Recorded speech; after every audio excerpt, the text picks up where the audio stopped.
इसके कई सारे पहलू हैं। मैं सबसे पहले आप लोगों के साथ शेयर करना चाहता हूं कि ये समस्या केवल दिल्ली की नहीं है, ये पूरे नॉर्दर्न इंडिया की समस्या है। पूरे उत्तर भारत में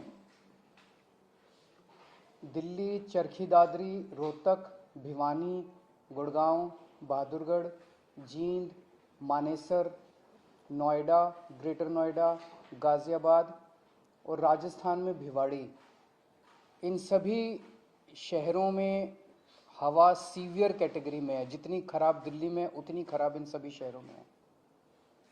इसके अलावा धारूहेड़ा, कैथल, बल्लभगढ़, पानीपत, फरीदाबाद, सोनीपत, नारनौल, कुरुक्षेत्र, बागपत, मेरठ, कानपुर और बिहार में मोतिहारी, बेतिया, कटिहार, इनमें वेरी पुअर कैटेगरी में है। तो ये समस्या पूरे उत्तर भारत की समस्या है प्रदूषण की, और जाहिर तौर पे इसमें केवल आम आदमी पार्टी इसकी जिम्मेदार नहीं है, केवल केजरीवाल इसका जिम्मेदार नहीं है, केवल दिल्ली और पंजाब की सरकारें इसकी जिम्मेदार नहीं है। इसके कई सारे कारण हैं, कई लोकल कारण हैं, कई रीजनल कारण हैं। एक राज्य की हवा एक राज्य में नहीं रहती, इधर से हवा उधर जाती है, उधर से हवा इधर आती है। तो जैसा हम कई बार कह चुके हैं कि इसमें केंद्र सरकार को आगे आके इसके ऊपर स्पेसिफिक कदम उठाने पड़ेंगे ताकि पूरे उत्तर भारत को प्रदूषण से बचाया जा सके। ये पूरे उत्तर भारत की समस्या है, पहली चीज़। दूसरी चीज़, पंजाब में और दिल्ली में हमारी सरकार है। ये वक्त फिंगर पॉइंटिंग का नहीं है, ब्लेम गेम का नहीं है, एक दूसरे को गाली देने का नहीं है, इतने सेंसिटिव मुद्दे पे राजनीति करने का नहीं है। उससे समाधान नहीं निकलता। हम करते रहे राजनीति, वो कहते रहे केजरीवाल जिम्मेदार है, हम कहते रहे वो जिम्मेदार है, इससे कोई समाधान तो नहीं निकलता। जनता को इससे फायदा तो नहीं होता। जनता को तो समाधान चाहिए। पंजाब में पराली जल रही है, हम मानते हैं पंजाब में पराली जल रही है, इसके लिए किसान जिम्मेदार नहीं है, किसानों को समाधान चाहिए। किसानों को जिस दिन समाधान मिल जाएगा वो पराली जलाना बंद कर देंगे, क्योंकि दिल्ली तक जब पराली का धुआं पहुंचता है उसके पहले तो उस किसान के खुद के घर में वो धुआं जाता है, उसके बच्चों के धुआं जाता है। तो उसके लिए किसान जिम्मेदार नहीं है। पंजाब में हमारी सरकार है। अगर पंजाब में पराली जल रही है उसके लिए हमारी सरकार, हम जिम्मेदार हैं। हम इसकी जिम्मेदारी लेते हैं कि पंजाब में अगर पराली जल रही है, अभी हमारी सरकार को बने हुए 6 महीने हुए हैं। 6 महीने बहुत छोटा पीरियड होता है। बहुत सारी समस्याएं थी पंजाब की, बहुत सारे माफिया काम कर रहे थे पंजाब में, उन कई सारे माफियाओं को कंट्रोल किया है। इसके ऊपर भी मान साहब की सरकार ने कई कदम उठाए हैं, वो अभी आपके साथ शेयर करेंगे। पराली के ऊपर पहला साल था, कुछ महीने का चंद टाइम मिला, कुछ कदमों में कुछ सफलता मिली, काफ़ी सफलता नहीं मिली। और मुझे उम्मीद है कि अगली साल तक, जब अब लगे हुए हैं इस पे, अगली साल तक पराली के जलने का इंसिडेंस काफ़ी कम होगा। कई सारे कदम उठाए जाएंगे, स्पेसिफिक कठोर कदम उठाए जाएंगे, किसानों के साथ मिलकर कदम उठाए जाएंगे। लेकिन हम इसमें ब्लेम गेम नहीं करना चाहते। पंजाब के अंदर अगर पराली जल रही है उसके लिए हम जिम्मेदार हैं, हमारी सरकार जिम्मेदार है। इसमें मान साहब की सरकार ने कई सारे कदम उठाए हैं, वो आपके साथ शेयर करना चाहेंगे। जैसा कि अरविंद केजरीवाल जी ने बोला, ये नॉर्थ इंडिया की प्रॉब्लम है। किसान खुद भी पराली नहीं जलानी चाहता, लेकिन क्योंकि अगली फसल और धान और गेहूं की फसल में सिर्फ और सिर्फ 10-12 दिन का गैप है, तो वो 10-12 दिन में अपने खेत से पराली को कहीं इधर उधर भी नहीं कर सकता, तो उसके पास माचिस की तीली है बस।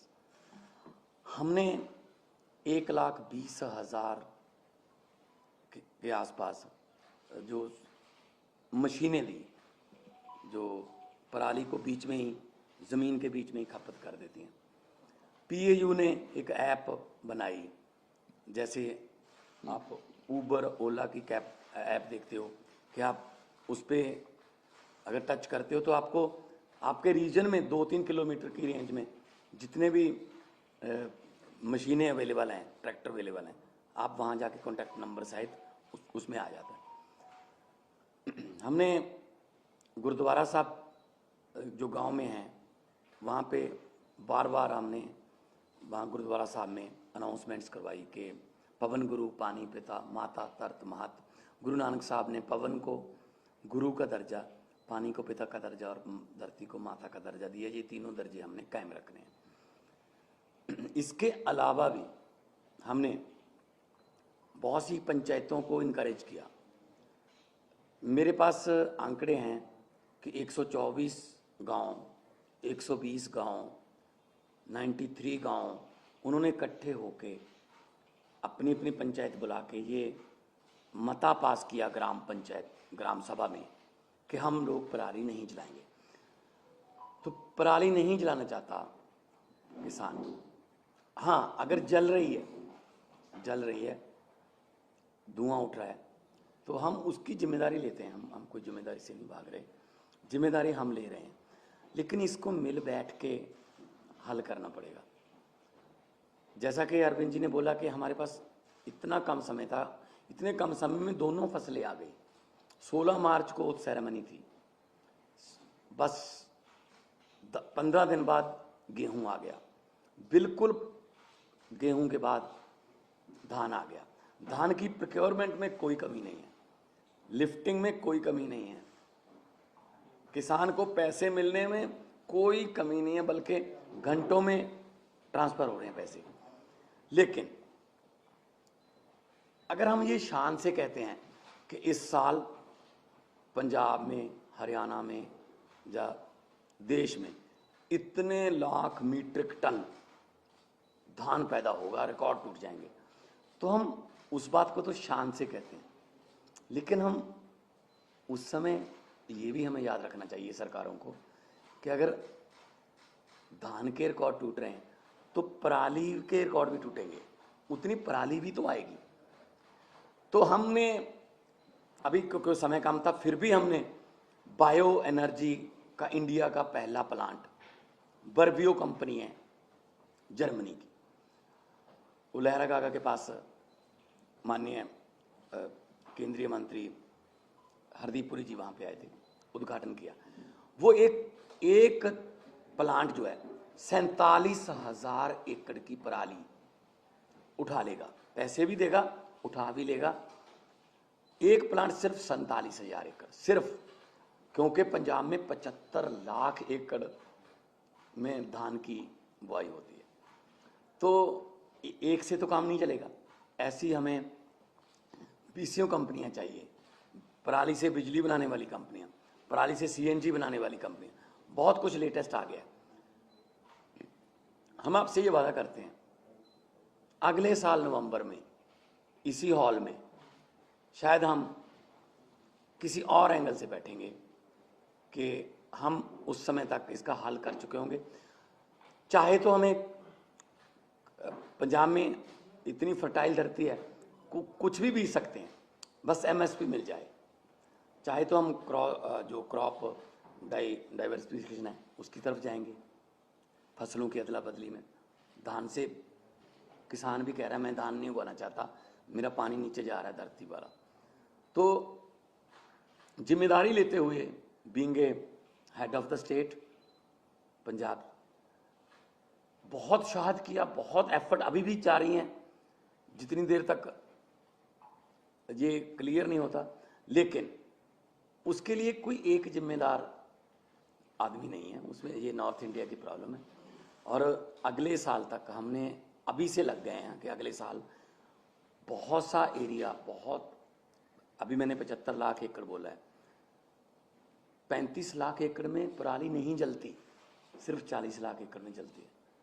40 लाख एकड़ को भी हम कोशिश करेंगे कि कहीं और किसी और फसल का बदलाव हो जाए, किसान को उतना ही पैसे जितना धान बीज कर 1 एकड़ से उसकी कमाई होती है किसी और फसल से हो जाए, चाहे तो वो सरसों हो, चाहे बाजरा हो, सूरजमुखी हो, पॉपुलर हो, सब्जियां हों, लेकिन मार्केटिंग चाहिए। तो इसके लिए हमने अभी से काम शुरू कर दिया। तो मैं एक बार फिर ये कहना चाहता हूँ कि सेंटर सरकार को मिलकर बैठना चाहिए। ये नॉर्थ इंडिया का मुद्दा है, पूरे नॉर्थ इंडिया का मुद्दा है। जैसे कि सीएम साहब ने अभी शहरों के नाम गिनाए हैं, कुछ शहरों के नाम ऐसे हैं जो नहीं भी आए होंगे AQI में, तो एयर क्वालिटी इंडेक्स में। सो मैं बतौर मुख्यमंत्री पंजाब आपको आश्वासन भी देता हूँ और जिम्मेदारी भी लेता हूँ कि जो पराली जल रही है उसका कोई ना कोई हमने एफर्ट्स बहुत किए, कमी भी रह गई होगी, बहुत सी हमारी योजनाएं सफल हुई, बहुत सी नहीं भी सफल हुई, लेकिन किसानों के साथ बैठकर, उनके जथेबंदियों के साथ बैठकर हम अगले साल के लिए प्लान कर रहे हैं और इस साल और कम हो। अभी हमने वो छोड़ा नहीं है कि हम छोड़ रहे हैं कि ऐसे जला दो या को। पर्चे दर्ज की बात है, पर्चे दर्ज करने से किसी भी चीज़ का इंडेक्स नहीं पता चलता आपको। अगर पर्चे कम दर्ज करेंगे तो इसका मतलब ये थोड़ी है कि पराली कम जली है। अगर किसी ने पर्चे दर्ज नहीं किए इसका मतलब ये थोड़ी पराली जल गई। जब ज़्यादा पर्चे दर्ज के लिए इसका मतलब ये। तो मेरा मतलब ये है, किसान को ये भी ना लगे कि मैं अपराधी हूँ। किसान को अन्नदाता कहते हैं और अन्नदाता ही रखना है। ये जैसा अभी मान साहब ने कहा कि अभी भी स्थिति को कंट्रोल करने के लिए जो भी आने वाले दिनों में कदम उठाने की ज़रूरत है हम उठाएंगे। तो दिल्ली में कल से हम प्राइमरी स्कूल्स बंद कर रहे हैं, प्राइमरी क्लासेस बंद कर रहे हैं जब तक स्थिति में सुधार नहीं हो जाता। और ऑड इवन के ऊपर विचार चल रहा है कि ऑड इवन करने की ज़रूरत है, अगर ज़रूरत होगी तो ऑड इवन को लागू किया जाएगा। आज सुबह मैं देख रहा था, आदेश गुप्ता जी कह रहे थे कि वो एक दादा के नाते बोल रहे हैं और उनका जो पोता है उसे दिक्कत हो रही है। मैं उन्हें भरोसा दिलाना चाहता हूँ आदेश गुप्ता जी कि आपका पोता मेरा भी पोता है और भरोसा रखिए कि हम पूरी कोशिश करेंगे, मिल के कोशिश करेंगे कि किसी भी बच्चे को किसी भी तरह की तकलीफ़ नहीं होनी चाहिए, उसके स्वास्थ्य से संबंधित, उसकी ज़िंदगी से संबंधित। अगर कोई क्वेश्चंस हैं एक दो तो। जो आप मान साहब ने कहा जो पराली को लेकर इस पे सवाल उठ रहे थे कि जो केंद्र सरकार से आप लोग को कह रहे थे जो प्रस्ताव भेजा था वो नहीं माना गया, उस समय उसके बावजूद कोई और कदम जो आप लोग उठा सकते हैं? नहीं, देखो, दो प्रस्ताव हमने भेजे थे। एक तो था कि 1500 आप दे दो, 500 दिल्ली गवर्नमेंट से ले लेंगे, 500 हम दे देंगे, 2500 रुपये पर एकड़ अगर उसको मिल जाएगा, वो दिहाड़ी वगैरह पे उसका खर्च होगा 1000 के आसपास, वो पराली को एक जगह पे रख लेगा, निकाल के अपनी फसल वो गेहूं की बीज देगा। लेकिन वो प्रस्ताव माना नहीं है। फिर हमने कहा कि बहुत सी कंपनियां ऐसी हैं जो पराली से बिजली बनाना चाहती हैं, बायोगैस बनाना चाहती हैं, उनके लिए फेडरल गवर्नमेंट से, सेंट्रल गवर्नमेंट से हमें परमिशन चाहिए थी, वो भी इतनी जल्दी में हो नहीं पाई। अभी भी हम कोशिश कर रहे हैं दोबारा कि चलो ये सीज़न हो गया तो अगला सीज़न तक तो कम से कम कर लें। तो हमारी तरफ से 1,20,000 हैप्पी सीडर्स बोलते हैं उसको, वो मशीनें चल रही हैं। मशीनों की अवेलेबिलिटी की कोई प्रॉब्लम नहीं है। हम गुरुद्वारा साहब में भी अनाउंसमेंट करवाते हैं कि जिसको मशीन चाहिए, इस गांव में मशीन, भाई 4 मशीन, 2 ट्रैक्टर हैं, अगर आपके पास अकेला ट्रैक्टर है, मशीन नहीं है, तो आप मशीन वहाँ से ले आएँ। अगर आपके पास ट्रैक्टर भी नहीं है तो ट्रैक्टर समेत भी मशीन मिलती है। तो हम एफर्ट्स में कोई कमी नहीं छोड़ रहे। सेकेंडरी स्कूल 5वीं से ऊपर की क्लासेस की आउटडोर एक्टिविटीज़ बंद कर रहे हैं। स्पोर्ट्स और आउटडोर एक्टिविटीज़ जो हैं वो नहीं अलाउड की जाएंगी। सर, आप एनसीआर की बात कर रहे थे। एनसीआर नहीं, पूरे नॉर्दर्न इंडिया की।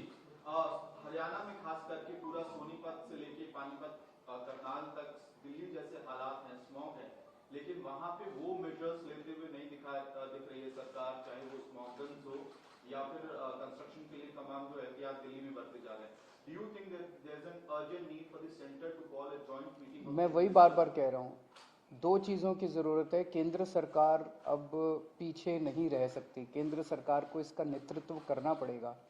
केंद्र सरकार को बिहार तक प्रॉब्लम है, राजस्थान तक प्रॉब्लम है। राजस्थान के भिवाड़ी ज़िले में आज सीवियर कैटेगरी का पॉल्यूशन है। बिहार के मोतिहारी, बेतिया, कटिहार में वेरी पुअर कैटेगरी का पोल्यूशन है।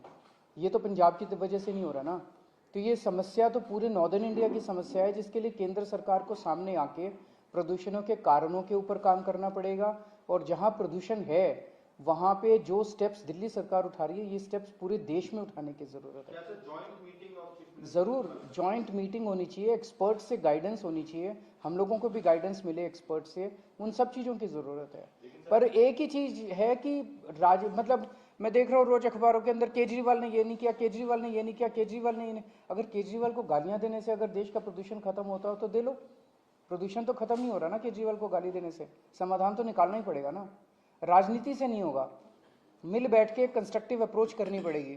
पंजाब में बेलर्स के लिए किसानों की मांग है कि बेलर्स की रिक्वायरमेंट खुले हैं स्टबल को पैक करने के लिए, और हरियाणा में भी कुछ डेमोन्स्ट्रेट ये किया गया था कि बेलर्स की वजह से कहीं ना कहीं पराली जलाने की जो एक्टिविटीज में कमी आई है। तो कितने एक्टिव है अभी कोई संख्या बेलर्स की? वो सारे कदम उठाएंगे, जैसा मैंने कहा कि हमें 6 महीने मिले, 6 महीने बहुत कम होते हैं, मतलब कुछ भी नहीं होते, इतनी बड़ी समस्या है।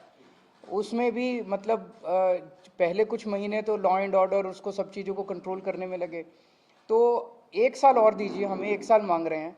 हमें पूरी उम्मीद है जिस तरह से दिल्ली से हमारी आम आदमी पार्टी की सरकारें काम करती हैं, अच्छी नीयत से, पढ़े लिखे लोग हैं हम, तो इसको भी समस्या का समाधान निकालेंगे। बेलर्स भी लेके आएंगे, हैप्पी सीडर भी लेके आएंगे, क्रॉप डाइवर्सिफिकेशन की जरूरत है वो भी करेंगे, सारी चीज़ों के ऊपर काम अभी पैरेलली चल रहा है। अगले साल में तो अगला सीजन ही होगा, अगले सीजन में आपको ये तकलीफ होनी नहीं चाहिए। लेकिन हम कोशिश ये करेंगे कि हम धान से किसानों को किसी और फसल की तरफ लेके जाएं, उसके लिए मार्केटिंग चाहिए, एमएसपी चाहिए। हम बात कर रहे हैं, सेंटर के साथ भी बातचीत चल रही है कि क्योंकि राइस की कोई कमी नहीं है। मैं एफसीआई की स्टैंडिंग कमेटी का मेंबर था जब मैं मेंबर ऑफ पार्लियामेंट था।